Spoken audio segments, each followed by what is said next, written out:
எங்களோட வீடியோஸ் உங்களுக்கு பிடிச்சிருந்தா லைக் பண்ணுங்கள், ஷேர் பண்ணுங்கள், கமெண்ட் பண்ணுங்கள். மறந்துடாமல் சப்ஸ்கிரைப் பண்ணிவிட்டு கூடவே இருக்க பெல் ஐக்கானை கிளிக் பண்ணிவிடுங்க. ஸோ தட் எங்களோட வீடியோஸ் உங்களுக்கு மிஸ் ஆகாமல் வந்துட்டே இருக்கும். Hello everyone, welcome to our class. Today's class என்ன அப்படின்னு பார்த்தீங்கன்னா, யூனிட் 7 20th century லிட்ரேச்சரில் ஒரு ப்ரோஸ் ஒர்க் தான் பார்க்குறோம். ஸோ இந்த ப்ரோஸ் ஒர்க்கை யார் எழுதியிருக்காங்க அப்படின்னு பார்த்தீங்கன்னா, ராபர்ட் வில்சன் லிண்ட் இல்லை அப்படின்னா R.W. லிண்ட் அப்படின்னு சொல்லி நம்ம சொல்லுவோம் இல்லைங்களா. So R.W. லிண்ட் அப்படின்னு சொல்லலாம், YY அப்படின்னும் நம்ம சொல்லுவோம். ராபர்ட் வில்சன் லிண்ட் எழுதுன த ப்ளஷர்ஸ் ஆஃப் இக்னரன்ஸ் அப்படிங்கிறது தான் நம்ம பார்க்க போகிறோம். ஸோ டுடேஸ் கிளாஸ்க்கான டிப் என்ன அப்படின்னு நீங்கள் பார்த்தீங்க அப்படின்னா, இந்த நம்மளோட 20th century லிட்ரேச்சரை பொறுத்த வரைக்கும் நம்ம போயம்ஸ் எப்படி பார்க்கணும், ப்ரோஸ் எப்படி பார்க்கணும், அண்ட் தென் ட்ராமா அதெல்லாம் எப்படி பார்க்கணும், என்னென்ன வந்திருக்கு அப்படிங்கிறத நம்ம இன்ட்ரடக்ஷன் பார்ட்டில் டீட்டெயிலாக நம்ம சொல்லியிருக்கோம் இல்லைங்களா. ஸோ இதில் நீங்கள் என்ன எதிர்பார்க்குறீங்க அப்படின்னா, ஒவ்வொன்றுக்கும் நிறைய கொஷின்ஸ் கொடுங்க அப்படின்னு நீங்கள் கேட்குறீங்க. கரெக்டு தான். ஆனால் நீங்கள் என்ன பண்ணணும் அப்படின்னா, ஃபர்ஸ்ட்டு நம்மளோட மெட்டீரியலை line by line read out பண்ணியிருக்கணும். ஸோ நம்ம கொஷின்ஸ் எடுக்கும்போது உங்களுக்கு கொஷினாக பார்த்தே நீங்கள் பழக்கப்பட்டதுனால ஒரு கண்டென்ட்டுக்கான கண்டினியூஷன் உங்களுக்கு கிடைக்கிறதில்ல. ஸோ நீங்கள் கொஷின்ஸை உங்களுக்கான ஃபுல் டெஸ்ட் ரிவிஷன் டெஸ்ட்டில் நம்ம நல்லா டீட்டெயிலாக டிஃபிகல்ட்டாக பார்ப்போம். ஆனால் அதுக்கு முன்னாடி ஒவ்வொரு கிளாஸஸ் முடிஞ்ச உடனேயுமே ஒவ்வொரு வீடியோஸை நீங்கள் பார்த்த உடனுமே நம்மளுடைய மெட்டீரியலை கண்டென்ட்டை லைன் பை லைன் நீங்கள் படிக்கணும். அப்படி படிச்சிங்கன்னா தான் உங்களுக்கு என்ன சொல்லியிருக்காங்க, நம்மளோட கிளாஸில் நம்ம பார்த்ததுக்கும் நம்ம இங்கே படிக்கிறதுக்கும் ஆப்டாக இருக்கா, மேட்ச் ஆகுதா, என்னென்ன பாயிண்ட்ஸ் எல்லாம் எக்ஸ்ட்ரா பாயிண்ட்ஸாக நம்மளுக்கு கிடைக்குது அப்படிங்கிறது நல்லா தெரியும். ஸோ அந்தந்த இடத்துல நீங்கள் என்ன பண்ணலாம் அப்படின்னா, ஒரு ஸ்டார் போட்டு அந்தந்த பாயிண்ட்ஸை நீங்கள் மார்க் பண்ணி வைக்கலாம். ஸோ இப்படி நீங்கள் படிக்கும்போது உங்களுக்கு எங்கே இருந்து எப்படி கேள்விகள் கேட்டாலும் ரொம்ப ஈஸியாக புரியும். அதே சமயத்தில் உங்களால் ஆன்சர் பண்ணவும் முடியும். நம்மளோட மெட்டீரியலை பொறுத்த வரைக்கும் உங்களுக்கு ஒரிஜினல் டெக்ஸ்ட் அதில் கொடுத்துருக்காங்க இல்லைங்களா. ஸோ மேக்ஸிமம் உங்களுக்கு டெக்ஸ்ட்டை அப்படியே கொடுத்துருக்கோம் நம்ம ஒரிஜினல் டெக்ஸ்ட்டை. ஸோ அதை நீங்கள் லைன் பை லைன் படிக்கணும். ஏன்னா நம்ம படிக்கிறது ஒன்லி எக்ஸ்ப்ளனேஷன் இல்லைங்களா. ஸோ நம்ம படிக்கிறது எல்லாமே எக்ஸ்ப்ளனேஷனை தான் நம்ம இங்கே வீடியோவில் பார்ப்போம். இந்த கண்டென்ட்டில் என்ன சொல்லியிருக்காங்க, இந்த போமில் என்ன சொல்லியிருக்காங்க, இந்த ட்ராமாவில் என்ன சொல்லியிருக்காங்கன்ற எக்ஸ்ப்ளனேஷன் மட்டும்தான் பார்க்கறனால ஒரிஜினல் டெக்ஸ்ட்டை நீங்கள் லைன் பை லைன் படிக்கும்போது தான் உங்களுக்கு அதை எப்படி ப்ரொடியூஸ் பண்ணியிருக்காங்க, இல்லை என்னென்ன பாயிண்ட்ஸ் லெஃப்ட் அவுட் ஆகுது அப்படிங்கிறது உங்களுக்கு நல்லா தெரியும். உங்களுக்கு அது ரொம்ப முக்கியமான பாயிண்ட் அப்படின்னு தெரிஞ்சால் தாராளமாக நீங்கள் அதை ஹைலைட் பண்ணி படிக்கலாம். ஸோ இந்த மாதிரி நீங்கள் படிக்கும்போது கொஸ்டினாக நீங்கள் ப்ராக்டிஸ் பண்ணுறதை விட கண்டென்ட்டாக நீங்கள் படித்து புரிஞ்சிக்கும் போது உங்களுக்கு அது எப்போவுமே மறக்காது. ஸோ அப்படி உங்களுக்கு படிக்கும்போது ஒரு கண்டினியூட்டி இருக்குது, ஒரு கண்டினியூஷன் கிடைக்குது, ஒரு செயின் நம்மளுக்கு கிடைக்குது அப்படிங்கும் போது தான் உங்களுக்கு படித்தது மறக்காமல் இருக்கும். வெறுமனே கொஸ்டின் அதுக்கான ஆப்ஷன்ஸ் ஆன்சர் அப்படின்னு பார்த்தீங்கன்னா, கொஸ்டினை கொஞ்சம் ட்விஸ்டடாக கொடுத்தாங்க அப்படின்னா உங்களால் அந்த கொஸ்டினை ஆன்சர் பண்ண முடியாமல் போயிடும். ஸோ கொஸ்டினுக்கு நம்ம ஆன்சர் பண்ணணும், இல்லை கொஸ்டினை நம்ம முதல்ல புரிஞ்சிக்கணும், அண்டர்ஸ்டாண்ட் பண்ணணும் அப்படின்னா கண்டிப்பாக நம்மளுக்கு கண்டென்ட்டை ரொம்ப டீட்டெயிலாக தெரிஞ்சிருக்கணும். ஸோ தட் இதை நீங்கள் ட்ரை பண்ணி பாருங்கள், கண்டிப்பாக ஹெல்ப்ஃபுல்லாக இருக்கும். ஸோ ஒவ்வொரு ப்ரோஸுக்குமே நம்மளுக்கு என்ன கொடுத்துருக்காங்கங்க, ஒரிஜினல் டெக்ஸ்ட் கொடுத்துருக்காங்க இல்லைங்களா. ஸோ அந்த டெக்ஸ்ட்டை நீங்கள் என்ன பண்ணணும் அப்படின்னா line by line read out பண்ணி நீங்கள் பார்க்கணும். அப்படி நீங்கள் line by line read out பண்ணும்போது தான் உங்களுக்கு இதில் என்னென்ன சொல்லியிருக்காங்க, எப்படி வேர்ட் ஃபார்ம் பண்ணியிருக்காங்க, ஸோ எந்த மாதிரி இருக்குது, ஈவன் நம்மளுடைய ஒரிஜினல் டெக்ஸ்ட்லேருந்து ஒரு 2 லைன்ஸ் எடுத்து நம்மளுக்கு கொஸ்டினாக கொடுத்தாங்க அப்படின்னா அதை நம்மளால் ஆன்சர் பண்ண முடியுதா, கெஸ் பண்ண முடியுதா அப்படிங்கிறது நம்மளுக்கு தெரியும். கொஞ்சம் சிரமம் தான், நம்மளுக்கு டைம் இருக்குது. ஸோ தட் நீங்கள் நல்லா இந்த மாதிரி ப்ரிப்பேர் பண்ணுங்கள். ஸோ நம்ம இன்றைக்கான work prose the pleasures of ignorance written by Robert Wilson Lynd, இவர் தான் பார்க்குறோம் இல்லைங்களா. ஸோ ஆத்தர் இன்ட்ரடக்ஷன் நம்ம ஃபஸ்ட்டு பார்ப்போம். ஸோ ஆத்தர் இன்ட்ரடக்ஷனில் என்ன சொல்கிறாங்க அப்படின்னா, எப்போ பிறந்திருக்காங்க அப்படின்றது 20th April 1879 பிறந்திருக்காங்க. 1897 பிறந்து 1949 இறந்திருக்காங்க. ஸோ நம்மளுக்கு நல்லா தெரியும் 20th century literature, 20th century writer ஓகேங்களா. ஸோ 1879 April 20th பிறந்திருக்காரு அவர். பெல்ஃபாஸ்ட் அப்படிங்கிற இடத்துல அயர்லாண்டில், ரொம்ப ரொம்ப முக்கியம்.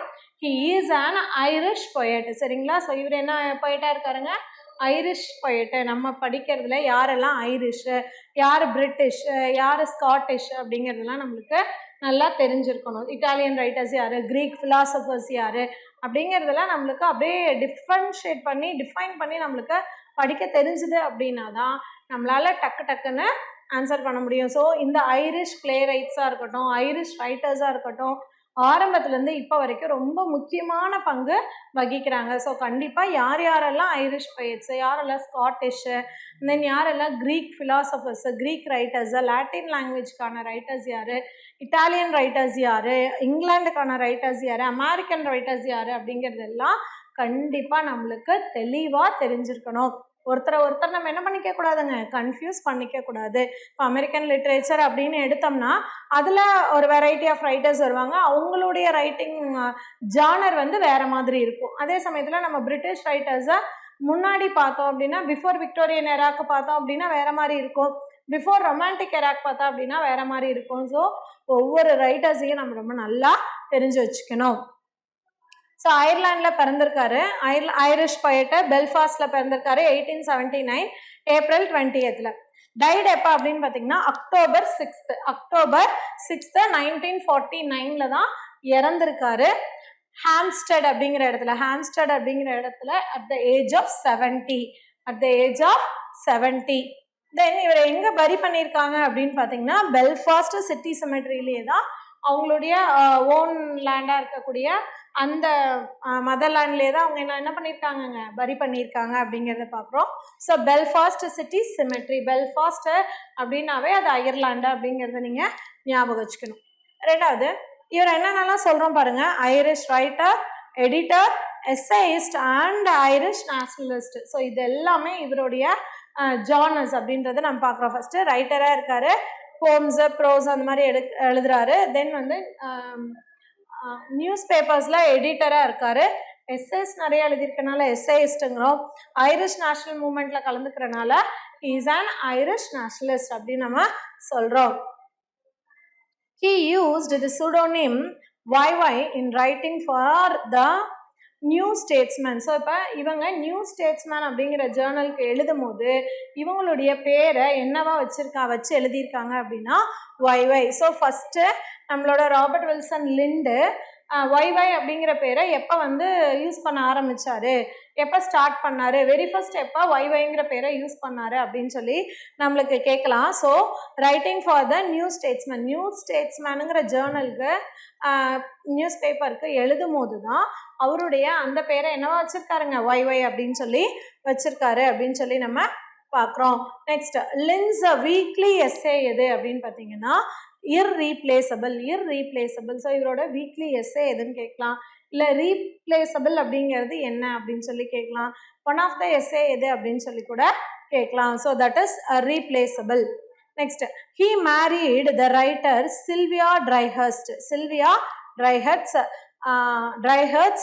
ஏப்ரல் 21 1909 இவர் மேரேஜ் பண்ணிக்கிறாங்க. ஸோ ஏப்ரல் 21 1909 யார் கூட இவருக்கு மேரேஜ் ஆகுதுங்க, Sylvia Dryhurst. So Sylvia Plath நம்ம பார்த்துருப்போம், அவங்க வேற. இது ராபர்ட் வில்சன் லிண்டோட wife Sylvia Dryhurst.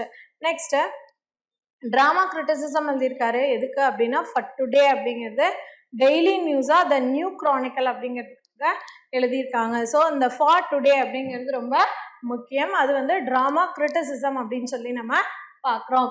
Next, works என்னென்ன அப்படின்னு பார்த்தீங்க அப்படின்னா ஒர்க்ஸ் நிறைய நம்மளுக்கு கொடுத்துருக்காங்க, ரொம்பவும் ஈஸியாக தான் இருக்குது. If the German conquered England அப்படிங்கிறத கொடுத்துருக்காங்க. எப்போங்க, 1917 என்ன ஆகுதுங்க, if the German conquered England அப்படிங்கிற அந்த ஒர்க் வந்து பப்ளிஷ் ஆகுது. So if the German conquered England அப்படிங்கிறது எப்போ பப்ளிஷ் ஆகுது, 1917. Old man and new masters அப்படிங்கிறது 1919 பப்ளிஷ் ஆகுது. So old man and new masters 1919. So இந்த மாதிரி கேட்சியாக இருக்கக்கூடிய இயர்ஸு அதுக்கான ஒர்க்ஸை நல்லா நம்ம பார்த்துக்கணும். So old man and new masters 1919. Then வந்து the passion of labour 1920. So ரொம்ப முக்கியமாக கவனிக்கணும், the passion of labour 1920. Then the pleasures of ignorance ignorance 1921. The pleasures of ignorance 1921. So இந்த பேரெல்லாம் பார்க்கும்போதே நம்மளுக்கு இதுக்குள்ளே என்ன கண்டென்ட் இருக்கலாம் அப்படிங்கிற ஒரு அசம்ஷன் நம்மளுக்கு கிடைக்குது. ஸோ இந்த 20th century writers, modernist writers எல்லாருமே இப்படி தான் எழுதியிருப்பாங்க. ஸோ அவங்களுடைய அந்த மாடர்ன் கான்செப்ட்ஸ் எல்லாத்தையுமே அந்த டைட்டில் படித்தாவே உள்ளுக்குள்ளே என்ன இருக்குது அப்படிங்கிறது புரிகிற மாதிரி தான் எழுதியிருப்பாங்க. So the pleasures of ignorance are 1921. Next Solomon in all his glory. Solomon in all his glory அப்படிங்கிறது 1922 வருது. த pleasures of ignorance 1921, the passion of labor 1920. So the Solomon all his glory, Solomon in all his glory 1922. இது நம்மளுக்கு தெரியும். சாலமன் அப்படிங்கிறது ஒரு பைபிளில் வரக்கூடிய mythological character. So அவருக்கு வந்து காடுடைய அருள் வந்து எந்த அளவு கிடைச்சிது, அவர் எவ்வளோ ரிச்சாக இருந்தார், எவ்வளோ ப்ராஸ்பரிட்டி அவருக்கு கிடைச்சிது அப்படிங்கிறத நம்ம பார்த்துருக்கோம் இல்லைங்களா. ஸோ இதுக்கு முன்னாடி நம்ம பார்த்துருப்போம். ஸோ அந்த ப்ராஸ்பரிட்டிக்கு யார் அப்படின்னா, இப்போ எப்படி நம்ம அட்வர்சிட்டிக்கு ஜாப் பார்க்குறோமோ அந்த மாதிரி ப்ராஸ்பரிட்டிக்கு யார் வருவா அப்படின்னா இந்த சாலமன் வருவார். So Solomon in all his glory அப்படிங்கிறது 1922. நெக்ஸ்ட் புக்ஸ் அண்ட் ஆத்தர்ஸ் அப்படிங்கிறதும் 1922 வருது. புக்ஸ் அண்ட் ஆத்தர்ஸ் அப்படிங்கிறது 1922 வருது. YY an anthology of essays அப்படின்னு சொல்லி சொல்கிறாங்க. YY an anthology of essays அப்படிங்கிறது எங்கே சொல்கிறாங்க, 1933 பப்ளிஷ் ஆகுதுன்னு சொல்கிறாங்க. ஸோ 1933 anthology of essays யாரோடது, YY. YY an anthology of essays அப்படிங்கிறது 1933. Next gateway of the races. The gateway of the races இது ஒரு செலக்டட் எஸ்ஸேஸ் அப்படின்னு சொல்கிறோம். ஸோ ராபர்ட் வில்சன் லிண்டன் 1949 இறந்துடுறாங்க இல்லைங்களா. ஸோ இவருடைய எஸ்ஸேக்கான ஒரு கலெக்ஷனாக இருக்கிறது தான் கேட்வே ஆஃப் த ரேசஸ் அப்படின்ற செலக்டட் எஸ்ஸேஸ். எப்போ பப்ளிஷ் ஆகுது அப்படின்னா 1990 பப்ளிஷ் ஆகுது. It is a posthumous work.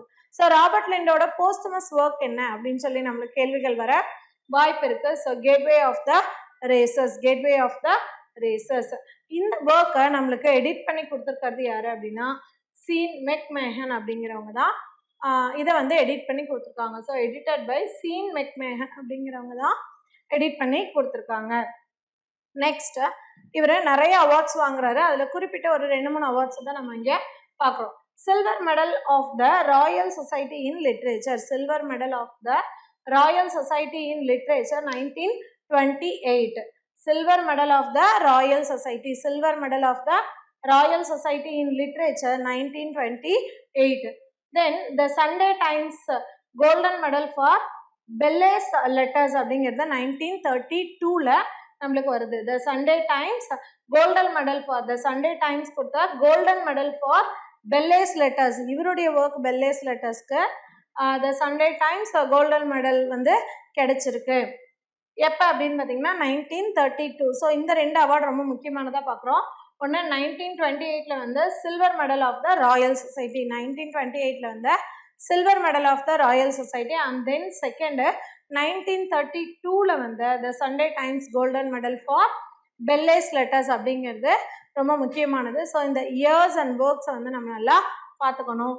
Next நம்மளுடைய ப்ரோஸ்க்கான சம்மரியை பார்க்கலாம்.